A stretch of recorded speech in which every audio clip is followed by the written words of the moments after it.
It's September 26, 1983. It's 12:40 a.m. A Soviet nuclear alarm is screaming. The screen in front of you says launch detected. Your training says report it immediately. Reporting it means nuclear war. You have 4 minutes to decide. And you are the only person standing between planet Earth and total annihilation. This is not a movie. This actually happened, and the man sitting in that chair, nobody knew his name for 15 years. This is the story of Stanislav Petrov, the man who saved the world by doing absolutely nothing. Welcome to Mindscape, where we break down the stories behind the headlines that actually changed history. If you're new here, hit subscribe because you will not want to miss what comes next. Let's go. To understand what Stanislav Petrov did that night, you have to understand the world he lived in. It's 1983. The Cold War is not cold. It's boiling. The United States and Soviet Union have enough nuclear warheads between them to end human civilization. Not once, but 12 times over. Just 3 weeks before this night, Soviet jets had shot down Korean Air Flight 007, killing 269 civilians, including a U.S. congressman. Ronald Reagan called the Soviet Union an evil empire. Tensions were at their highest point since the Cuban Missile Crisis. Both sides had their fingers hovering over the button. The Soviets, paranoid that America would strike first, had built a brand new early warning system, a network of satellites designed to detect incoming U.S. missiles and give the Soviet military precious minutes to respond. They called it OKO. It means eye. And on the night of September 26th, the eye opened. Lieutenant Colonel Stanislav Petrov was not supposed to be working that night. He was covering for a colleague. Routine shift. Nothing special.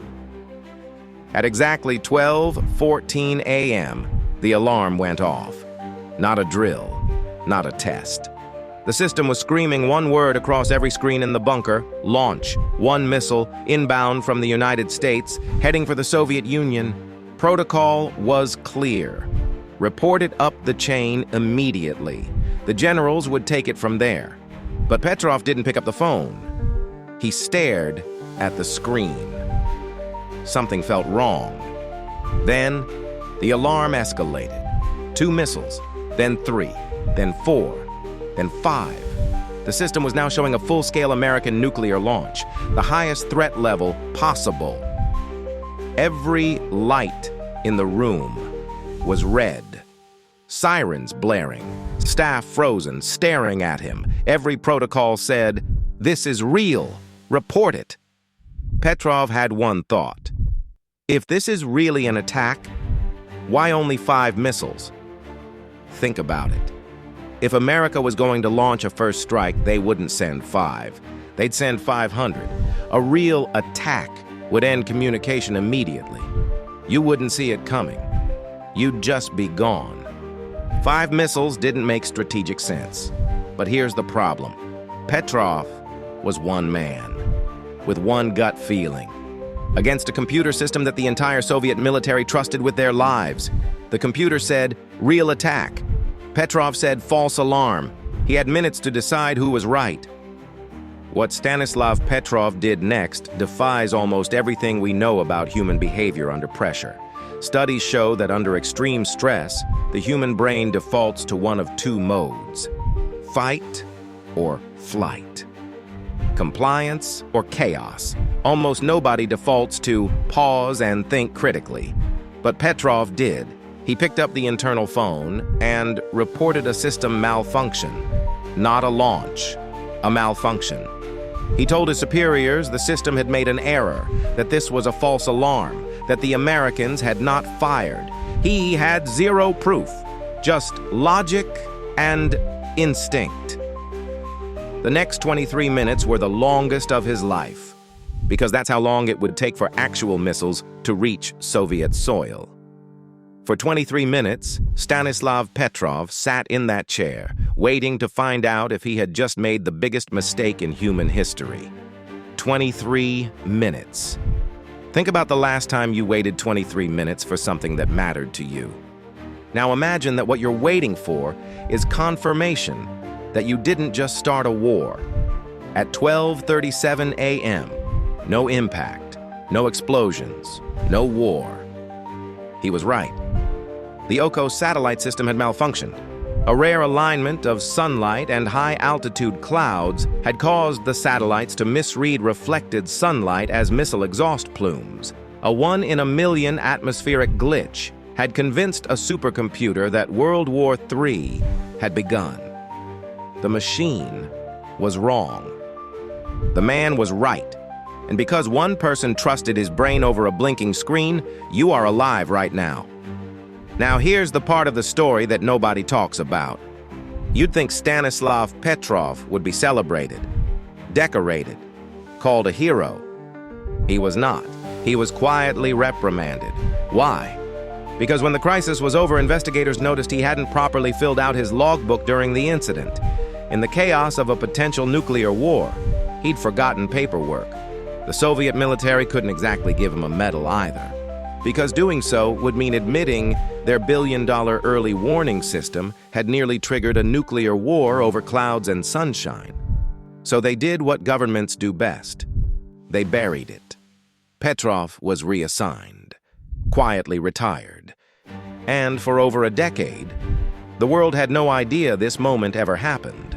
The story only emerged in 1998, when a retired Soviet general wrote about it in his memoirs. By then, Stanislav Petrov was a pensioner, living in a small apartment outside Moscow. He gave a few interviews. He always seemed uncomfortable being called a hero. His response when people told him he saved the world? "I was just doing my job." He died in May 2017, alone, at 77 years old. The United Nations honored him. The people of Earth mostly didn't notice. Here's what keeps me up at night about this story. Stanislav Petrov saved the world, not with a weapon, not with power, not with genius-level intelligence. He saved it by pausing, by asking one simple question in the most terrifying moment of his life. Does this make sense? We live in a world that rewards fast decisions, algorithms optimized for instant reaction, news designed to trigger emotion before logic, systems, political, technological, social, all pushing you to respond now, think later.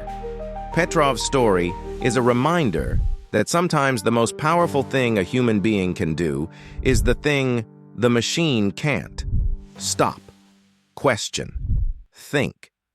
The world wasn't saved by a president or a general or a supercomputer. It was saved by a tired man on a night shift who trusted his brain over a blinking screen. How many times a day do you trust the blinking screen over your brain? If this story hit different, drop an E in the comments. I read every single one.